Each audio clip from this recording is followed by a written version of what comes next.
that she wants. Do you want to sleep? She didn't want to in the beginning. I must start. Okay. One of us got a word of knowledge of an ear. Someone who was suffering with the ear. And I found her at the back, just standing. And I saw cotton wool in her ear. So I was like, okay, God, let's go and do something with this girl. And I asked her what's wrong, and she said, no, she can't hear in this ear. And her mother said that she must put cotton wool in. And I prayed for her. And then the strangest thing happened. It was about 10 seconds I was praying. And I suddenly just whacked her. And she fell. I literally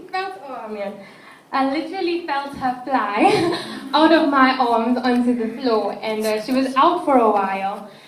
And I didn't, in the beginning she didn't tell me that she couldn't hear because it was so noisy, but she just did her ear and I prayed.